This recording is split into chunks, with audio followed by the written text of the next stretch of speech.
Vamos mudar de assunto agora, falar do ataque hacker sofrido pelo site do Ministério da Saúde. Depois da invasão, o governo adiou em uma semana o início da quarentena para pessoas não vacinadas que queiram entrar no Brasil.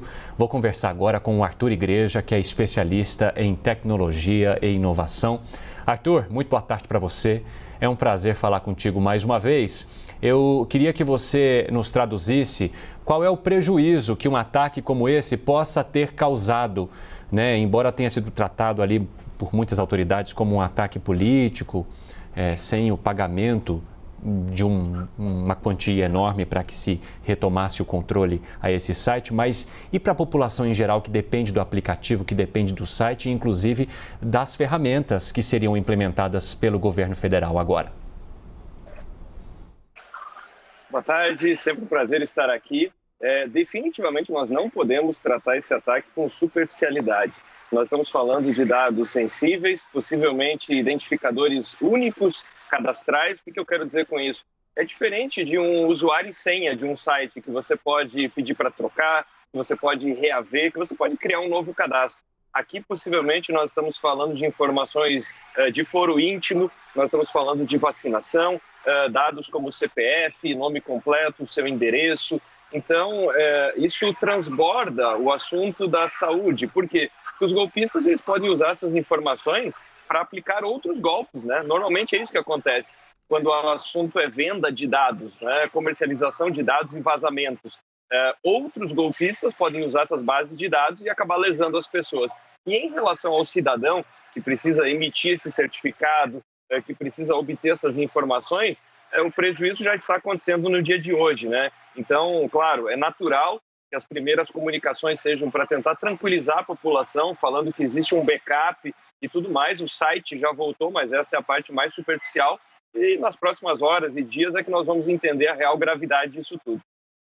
A Tainá Falcão, nossa companheira, também quer fazer uma pergunta. Podem colocar a Tainá por aí. Oi, Tainá. Oi, Arthur.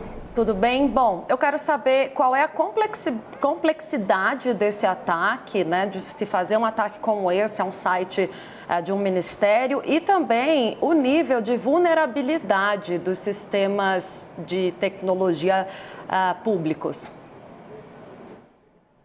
Excelente pergunta, Tainá. Na verdade, a garantia que nós temos hoje é do ataque, né? Então, os golpistas, eles entendem que se as pessoas estão ficando mais tempo online, se nós temos mais necessidade, dependência de tecnologia, né? A digitalização é uma dádiva, facilita muito a vida das pessoas, mas, por outro lado, as nossas vidas estão nesses servidores, né? Então, o que acontece é que os golpistas, eles tentam atacar o tempo inteiro empresas e órgãos, né, públicos. Recentemente nós tivemos grandes empresas brasileiras que tiveram as suas operações suspensas por alguns dias, né? Eu costumo dizer que atualmente toda empresa é uma empresa de tecnologia e toda entidade é uma entidade de tecnologia. E aí a vulnerabilidade ela fica exposta pelo sucesso, né? Ou seja, não é o primeiro caso de ataque ao Ministério da Saúde. Recentemente nós tivemos uma paralisação no STJ. Então, começa a se tornar um assunto recorrente, né? O que chama atenção para a necessidade de investimento, de testes, do uso de softwares para tentar bloquear esses ataques e do treinamento das equipes, né? Ou seja, se o ataque é bem sucedido, ele está evidenciando que algo deixou de ser feito, né? Então, esses ataques eles podem ser evitados em grande medida e é muito preocupante saber que isso está acontecendo com o Ministério, né?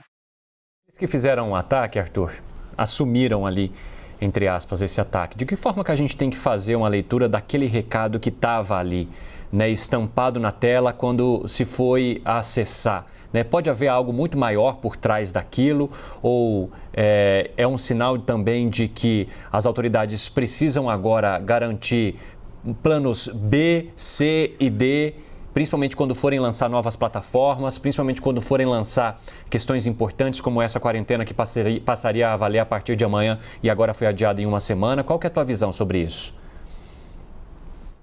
O ponto é exatamente esse, né? Então, nós temos que partir do pressuposto que novos ataques acontecerão, não só no Ministério da Saúde, mas naturalmente nos outros ministérios, outros órgãos públicos e nas empresas. Então, é importante ter contingência, né? E a contingência não é só o backup.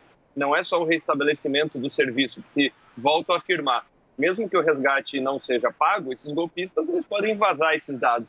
E aí o mal está causado para a população, né? No final das contas, é o cidadão que está sendo lesado nesse momento. Então, o recado que fica é uma necessidade, uma urgência para que essas barreiras, né, elas sejam erguidas, né? Nós estamos falando aqui de segurança cibernética, ela não é diferente da segurança patrimonial, né? E o que nós estamos vendo aqui são muros que têm vários furos, né? Então, é fundamental usar esse caso do Ministério da Saúde, espero eu, como um grande aprendizado. Esses grupos, eles são incrivelmente sofisticados, eles estão distribuídos em diferentes partes do mundo, usam o estado da arte da tecnologia. Então, de um lado, tem uma corrida pelo lado de quem ataca e, do outro lado, as pessoas tentando se defender disso tudo. Arthur, você considera que foi um ataque político diante do momento e da discussão do momento em torno do passaporte de vacinação?